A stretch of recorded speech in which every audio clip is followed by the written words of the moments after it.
Hi, welcome back to my channel. My name is Megan, also known as Megsy, and today I will be doing my August wrap-up, finishing up the summer. I read a total of 9 books last month, so these are all the physical copies I own. There was 4 I got from the library, and you can see my dog Harley in the shot. So she's going to be helping me. This is going to be a very long video, so sit back, relax, get a drink, a snack if you want to hear me talk about books, literary fiction, historical fiction, horror, satire. Those are some of the books I'm going to be discussing today. The first book I read, finished in August, was A Gentleman in Moscow by Amor Towles. I enjoyed this. I don't know if I enjoyed it as much as a lot of other people do, though. This was very highly rated on Goodreads. This takes place at the dawn of the Russian Revolution, and the main character is Alexander Rostov. He is a count, and he is also a poet. He wrote this poem that was very popular at the time. This is a fictional character, though.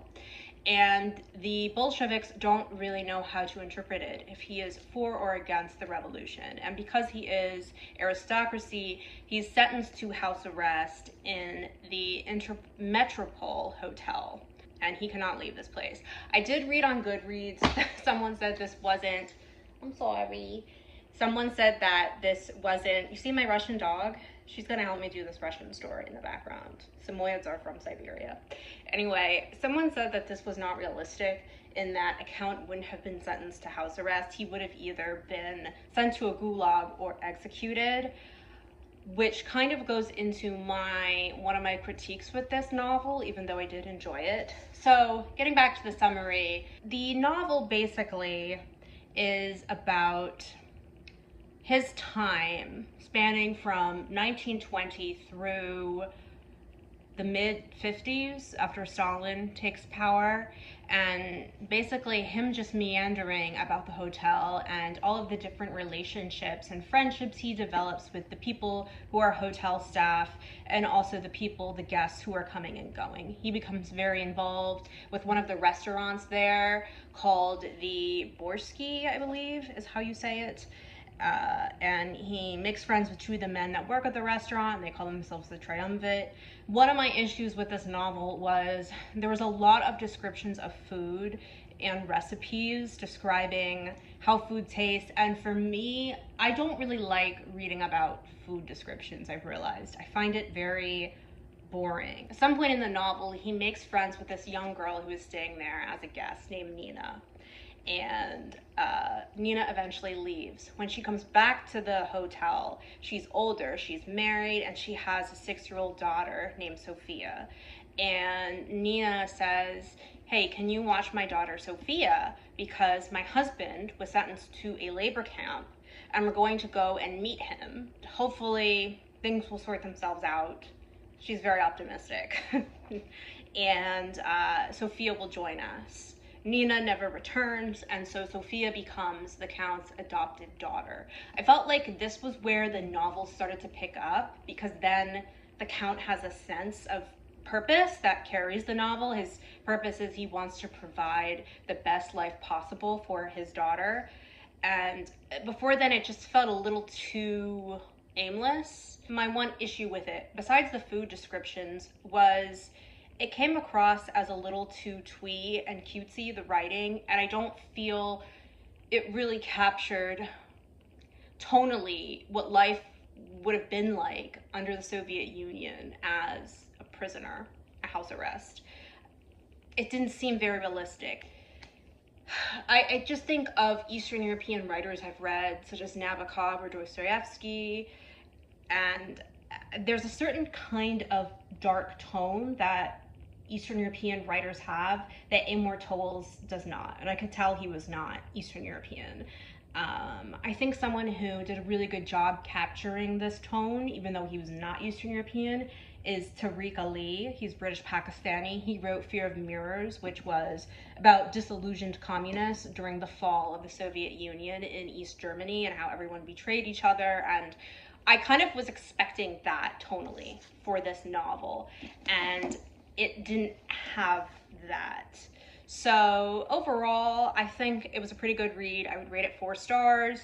I enjoyed it, but I don't think I enjoyed it as much as some people really love this novel. I think there was just things about it that were a little too unrealistic and cutesy that just don't quite fit with the time period. The next book I read was Please Stop Trying to Leave Me by Alana Saab. She is a debut author.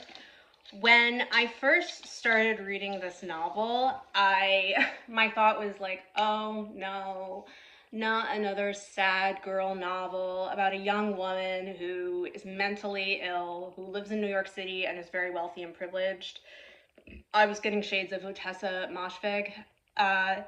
It's a lot better than what I expected, and I did really enjoy this. But if you were a woman who has suffered with mental illness or had a nervous breakdown, it might be a little bit triggering for you.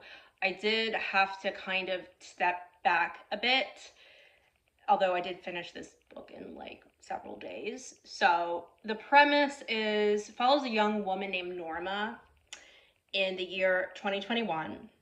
And I was able to pinpoint the year exactly because she talks to her therapist about Biden's withdrawal from Afghanistan. And Norma had a nervous breakdown, and she's diagnosed with depersonalization and derealization disorder. And so her body and mind's response to trauma is to just become numb and block things out and not process things. And the entire novel, it's grounded in the present between conversations with her therapist, and then it jumps back and forth in the past. But the past is shared via these semi-autobiographical short stories that Norma has written that she shares with her therapist. I really liked this structurally. I thought that was very clever, and I actually had a therapist who did read my creative nonfiction, so I could relate to this a little bit. And all of these pieces Norma shares are basically like her childhood, her adolescence, her early 20s. There is definitely a kind of a dark humor to this piece, despite the subject matter. The one line I think that made me chuckle was, I have a confession to make, I say to my therapist, navy blue ballet flats that have a pointed toe. She's getting more and more bold with her shoe choices lately. Norma is in a relationship with a woman after practicing compulsory heterosexuality for many years, and I think, as is the case when you're in a legit, emotionally safe relationship, she begins to doubt it and doubt her partner and wants to self-sabotage and is looking for these signs just randomly that will tell her to break up with her girlfriend because she's not used to this level of being cared for, being in an emotionally stable relationship, which I think a lot of people, including myself, can relate to. There was a scene I thought that was really well done that involves a medical procedure. As this is happening, Norma is a long-held buried memory about her sexual assault begins to come to the surface as she is having this medical procedure done, and it was really well written, I thought. There are no quotation marks in this novel, and I think that will annoy people. I didn't have an issue with it because I was still able, most of the dialogue takes place between her and her therapist, so you're pretty well aware of how the conversation goes, who is saying what. And I think a lot of the novel deals too with how our mental health is also impacted by the outside world and outside events. Norma is very politically aware, and I think all of it shows how that can weigh on people's mental health. Sometimes people who are the most knowledgeable often suffer the most mentally. So overall, I thought it was really well done. Even I think it kind of transcends the sad girl novels that we see about young millennial and Gen Z women who are often white and tend to be financially privileged and live in cities like New York. Overall, I would recommend. I thought it was a good 4-star read. The next book I read was The Southern Book Club's Guide to Slaying Vampires by Grady Hendrix. This is generally not the kind of novel that I read. I'm not a commercial fiction kind of girl, or not commercial fiction. I'm not a genre fiction kind of girl, and this is horror.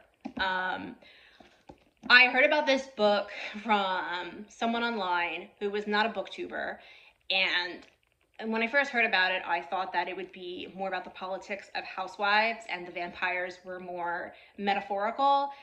And when I found this in Barnes & Noble and read the inside flap, I was like, oh no, there is indeed a vampire in this. This is your typical vampire story.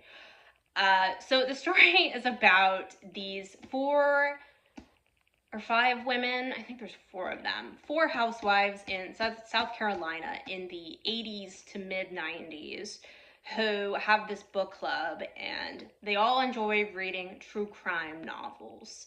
And there is a man that moves next door named James Harris who is a little suspicious, but he's very much admired by the community. Everyone just thinks he's a stand-up guy, and weird things start to happen when he moves into the neighborhood.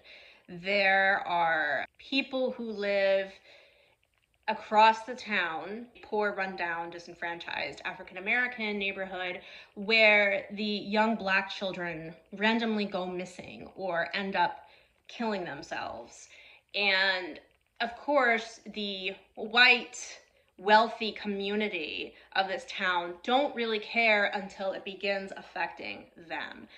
The novel does touch on a lot of, in a very surface level way, these themes of class, gender, and race. I think as best as a middle-aged white man, Grady Hendrix, could do, even if at times it's a little bit clunky. The main character, Patricia, she is the first to think that there's something off with this James guy, and her mother-in-law, every time she sees James, she starts going essentially mad, talking about, I know you, I remember you hurt my daddy, you in your tan suit, and people are just like, oh, she just has dementia, it's just one of her episodes, and, well, we can tell where this is going, he's a vampire, right, and he never ages, and so everyone writes Patricia off as crazy, including her friends, but of course, you know, you just have to read the story to see what happens. There's a lot of your typical vampire folklore mixed in with it. I enjoyed his writing in terms of how he wrote about setting. I liked how he wrote about just the atmosphere of a South Carolina summer, but there's other times in the novel where like his writing of just things felt gross for the sake of being gross, like really describing in detail a cockroach burying into Patricia's ear when she's hiding out in an attic, and I was like, what? Overall, it's not bad. It's not generally what I read, but if you like horror, if you want something a little different, I would recommend it. Yeah, it's not too bad. The next book I read, it was called The End of the Story by Lydia Davis. I tried to read Lydia Davis several years ago, her major collection of her short stories, and I couldn't get into her because I just really wasn't into her style of writing. It's very minimalist, but she did write a novel. This is her first novel, I think. It was published in 1995, and I really enjoyed this as well. I would say this was a 4-star book. I do think, though, that it's very meta, and I'll get into another meta book later on in this video, but it basically is a novel about her writing a novel, but a creative nonfiction novel, or not creative nonfiction, her experience with this young graduate student where she is a professor. He is 12 years younger than her. She's 35, he's 23. And basically the novel examines her relationship with him over a period of time. I think they dated maybe less than a year. As she's recalling the story, she's also writing it simultaneously. And so we switch back and forth between the present and her memories. But like I said, it's very meta. And I do think that it might be something more that just a writer would enjoy more than maybe a typical lay person. Specifically if you're a writer of creative nonfiction, because creative nonfiction is not easy. You still have to tell what happened, but using the techniques of fiction. And there were a couple things in this I wanted to read. Is it that when these events are in chronological order, they are not propelled forward by cause and effect, by need and satisfaction? They do not spring ahead with their own energy, but are simply dragged forward by the passage of time?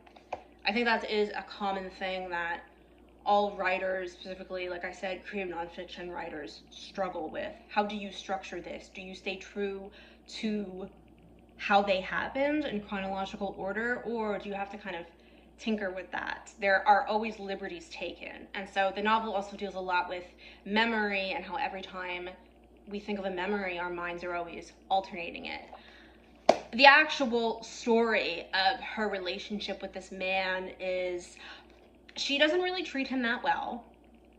There's definitely a power imbalance, and she takes him for granted, and then when he breaks up with her, she goes a little nuts, and she kind of gets a little bit, she gets quite obsessive about it, and calls him repeatedly, and drives by he's a broke graduate student, drives by his place of employment, which is a gas station.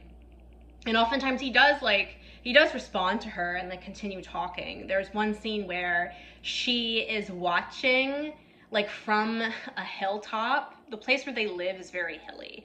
And I got the sense that she doesn't say it out loud, but I felt like they were in San Francisco, because she does note that they're on the West Coast. I picture the story being in San Francisco. And anyway, she's watching her ex-lover through a hill, on a hilltop, through the window with him and his new girlfriend just meandering about the kitchen. And I don't know how much of this story is a self-insert, but if I were I would have been a little bit embarrassed to admit some of this out loud, but in a story no less. But overall, I really enjoyed it. Like I said, I think it appeals more to writers because it is very meta. But yeah, I would say it's a 4-star book.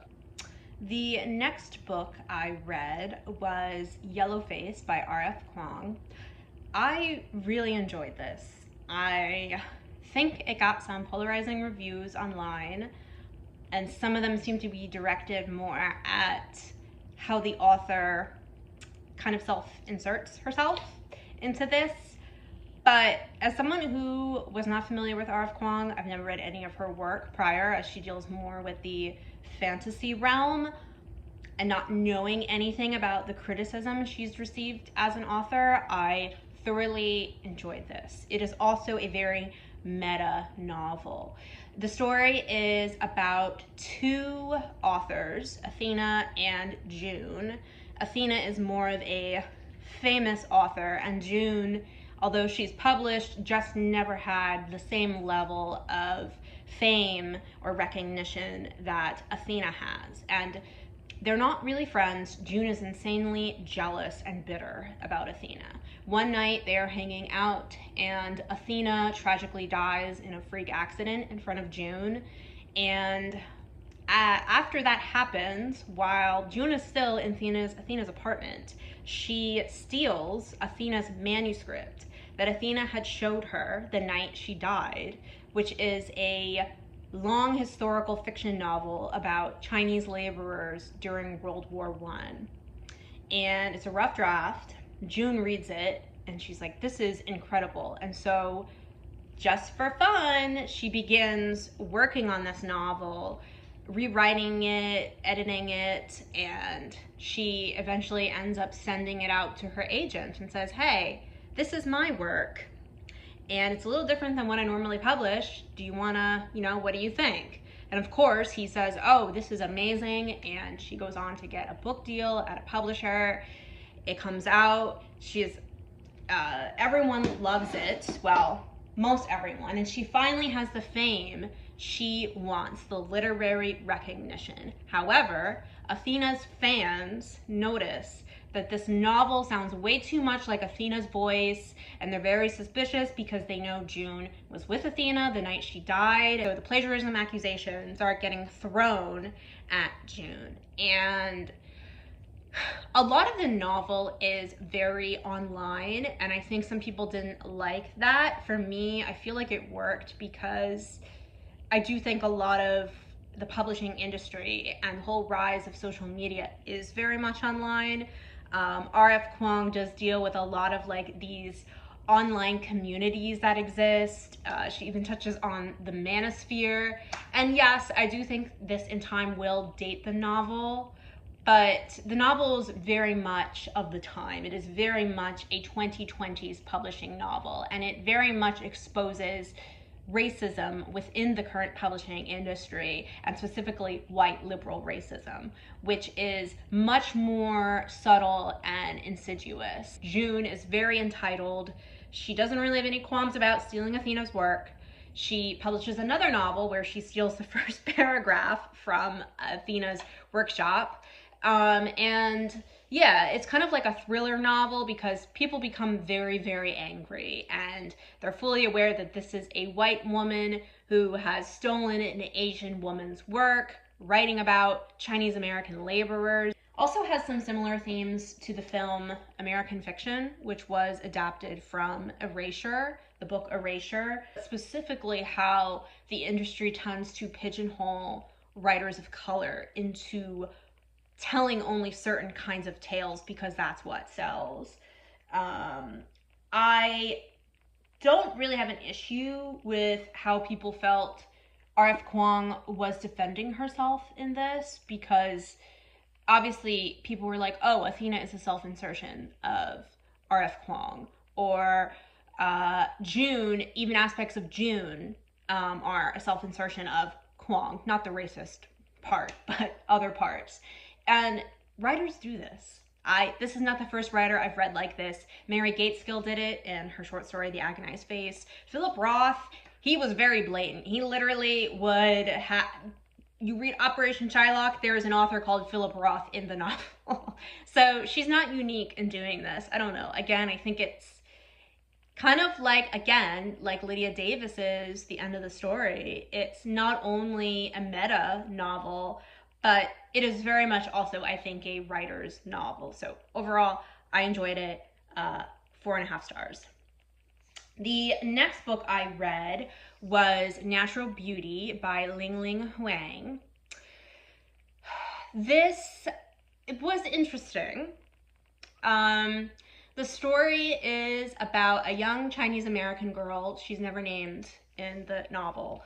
And she's a piano prodigy. And she's a first-generation immigrant. Her parents were a talented pianist, and she was enrolled in a piano academy for gifted children at a young age. And she stopped playing piano on the night her parents were in a terrible car accident that left them severely disabled. And she realizes as her parents are disintegrating in this home care facility, she needs to find better ways to financially support them. So she goes to work for this super elite cultish spa called Holstink. The products that they have, these beauty products that are sold to women to make you look younger and more beautiful, make everyone slowly over time look the same. The narrator starts to notice how her hair and her eyes and her skin are becoming lighter and her thighs are slimming. And I think my one favorite line in this novel was, I'm gonna pull it up because I took a photo of it. She's discussing how, the narrator discusses how she realizes when the women that work at the spa are not in fact white women. They weren't, as I thought, white girls who ate, prayed, and loved their way to gratitude by visiting poorer countries for perspective. They were going home. I love that shade to Elizabeth Gilbert's Eat, Pray, Love. So anyway, the novel, you know, the narrator realizes there's something weird going on with their spa, just the way these products are developed and how they're even created, and everything is top secret. And there's a lot of themes in this novel, but I felt like it started to get too bogged down with too many themes. Obviously, we have the theme of Eurocentric Western beauty standards, and as well as ageism that goes into those beauty standards. There's definitely a theme, and it's like a thinly veiled critique of greenwashing and neoliberalism, although it's more of a surface level observation, right? The last third, I want to say half to third of the novel starts to get a little bit too rushed and bogged down, because we get also then these themes come up of transhumanism and bioethics and surrogacy and eugenics, and it feels like a lot of themes to cram into a 250-page novel. And I felt that the ending, the last third of the book, was also very rushed. It was kind of like the author wrote herself into a corner and was like, I don't know how to end this, so I'm tired of writing this. I'm done. We're just gonna summarize it in a monologue, and that's it. And so I was like, what? Wait, what? It was a little disappointing. But yeah, overall, I did enjoy it. It obviously has aspects of body horror and a little bit of science fiction, I want to say. Mona Awad's Rouge is very similar, but I enjoyed this much more. The next book I read in August was The Electric Hotel by Dominic Smith. This is a historical fiction novel about an old Hollywood silent filmmaker, which is right up my alley because I love old Hollywood and novels about it. I got this book, as well as the Lydia Davis book, at Sundial Books in Chincoteague, Virginia, on a trip. So if you were ever in the location, the area, I highly recommend that bookstore. I just want to give a shout out to all used and independent bookstores, because we need you. We cannot just rely on Barnes & Noble and Amazon. So this novel I did really enjoy. This is about, it follows the life of a silent filmmaker named Claude Ballard. He falls under the tutelage of the Lumiere brothers, who are one of like the earlier inventors of film, and under them he gets into creating little short silent films. He moves to America, and he eventually finances and films his own major motion film called The Electric Hotel. The story goes back and forth from the 1960s, which in the novel is the present, to the early 20th century in the 1910s. And Claude in the present, which is the 60s, is being interviewed by a young aspiring filmmaker who knows all about Claude as a legendary silent film director, and knows how he just disappeared from public view. He never created another film after The Electric Hotel, and he wants to know all about Claude's story. Claude is just hiding out his days in the Hollywood Knickerbocker Hotel. Basically, the novel is kind of like Claude telling his story to the young filmmaker. Claude's love interest in this novel is Sabine Montrose. She is a well-established stage actress, but she's very independent, and she's really not one for romantic relationships, let alone marriage. And I was a little skeptical when reading this if Dominic Smith could write and portray a woman accurately, because I sometimes have that issue with male authors. But I think overall he did a pretty good job handling Sabine.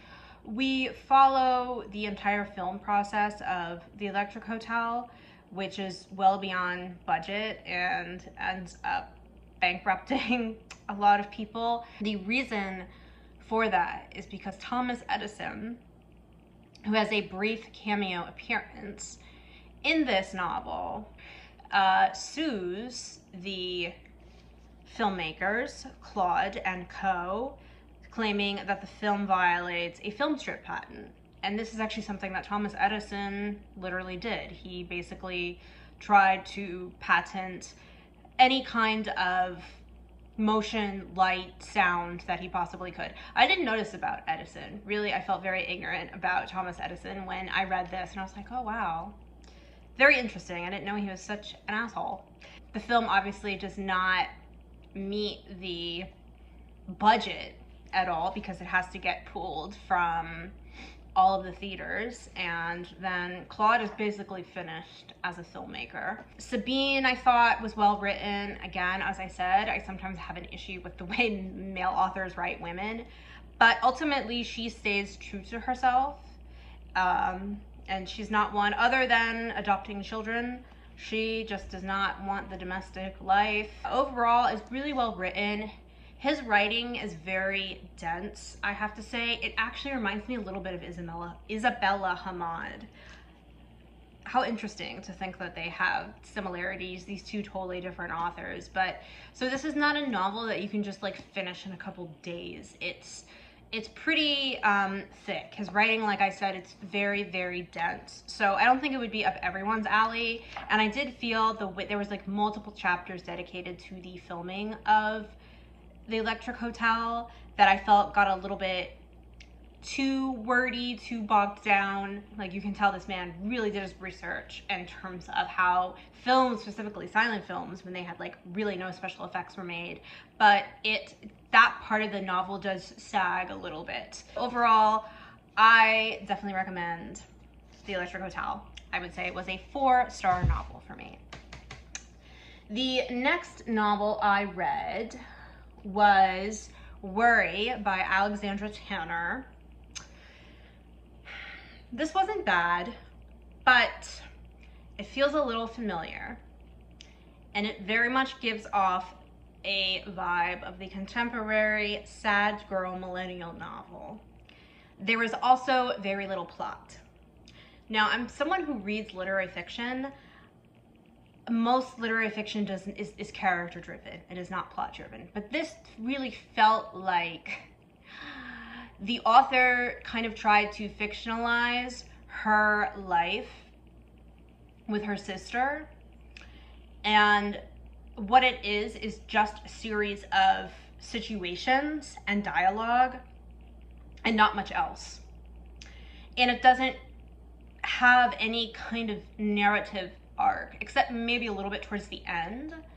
And that kind of was my issue with it. And basically the story is about a young millennial woman named Jules in 2019, right before the pandemic. She lives in New York City, and her younger sister Poppy moves in with her. And so the two sisters, they have this like very typical sister relationship of love, hate, saying some of the most cruel, cutting things to each other, but they also deeply love each other. The main character and her sister, they are Jewish American, and the novel deals a lot with themes of Jewish American identity. The main character, Jules, she's chronically online, and this I felt was where the chronicle online aspect in the novel just didn't really work for me, because it follows her, Jules starts following all of these mommy bloggers, and basically the whole novel is making fun of this whole crunchy granola mommy blogger to alt-right pipeline. And her mom, Jules and Poppy's own mother, becomes involved in this and is selling like essential oils and all that. And despite the fact that like this whole community is deeply anti-Semitic, but like I felt like there was so much more this novel could have gone with that, and even just the relationship with the mother and Jules. But it doesn't really, it just like comments on stuff, but it doesn't go much deeper than that. Like, there's also a lot of commentary on like current social issues and stuff like that, but like that's it. I didn't really find it super funny. There was one scene that was funny to me where she and her sister go to a cemetery, a Jewish cemetery in Staten Island, to see where their grandparents are buried. and the cab driver says an anti-Semitic remark about Hasidic Jews crossing the street. And when the two sisters get out, Poppy's like, well, should I tip him? How can I do that after he said those things? But then I'm just going to reinforce his negative stereotype about Jews. So I thought that was actually pretty funny. But other than that, it people, like the blurbs in the back compared this to Seinfeld. I never watched Seinfeld, but I have seen other Larry David written shows like Curb Your Enthusiasm, and I do not think this is up to the standard of a Larry David kind of piece. I think this would have just worked better as a short story. The ending, basically every pet parent's worst nightmare, and that's all I'm gonna say because I don't want to spoil it. I don't know. The ending is very ominous, and I guess it's supposed to signify what is happening or what is going to happen the rest of 2020, because the novel ends, I think, in the very beginning of 2020. Again, it's not bad. It's just, I'm just very much tired of the sad girl novel with very little plot. The characters tend to have a similar background. They're white, very educated, unhappy in their jobs, unhappy in their relationships, estranged from their families. They're also wealthy. The characters in this novel are the daughters of a dermatologist. I don't know. I just wanted a little more, so I rated it 3 stars. And the last and final book I read in the month of August was Bunny by Mona Awad. I thoroughly enjoyed this. This was absurd, but she's able to get away with the absurdity of it because it's so well written. The story is about a young woman named Samantha in an MFA creative writing program in very upscale New England. And in her program, there's a group of 4 young women known as bunnies. And they're all hyper feminine, very cutesy, girly, immature. And Samantha is repulsed by them, but also fascinated and a little bit envious. And one day they invite her to their little creative writing workshop known as the Smut Salon.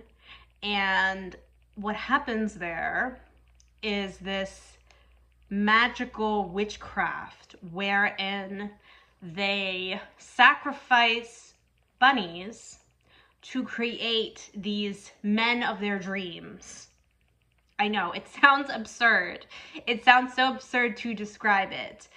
It stands in as a metaphor for creative writing because they call these men drafts or darlings, coming from that well-known writer's trope, kill your darlings, cut the fat when you're writing, get rid of all the rough draft stuff that you're attached to. I don't really even know how much to say about this because the plot is just so wild and so absurd.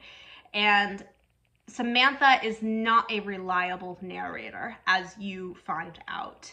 And so we begin to question what is actually fantasy and horror in this novel, what is an extended metaphor for the creative writing process and writing and a character's own projection and imagination, and that, or what is also just a pure psychological breakdown. And so I think what is really well done here is the blurring of reality and the inner psyche, because even at the end, it is not wrapped up in a tight little bow. You're still wondering, wait, what was real and what is... So yeah, I really enjoyed this. I can see why it's not everyone's cup of tea, but I really liked it. And there's definitely a lot of borrowing and nods from films. Of course, a lot of people mention Mean Girls, but also Weird Science, Fight Club, and A Beautiful Mind. So if you like any of those films and you want to see how they're incorporated in this novel, I would recommend it. Yeah, and that basically wraps up all of my reads of August. See you next time.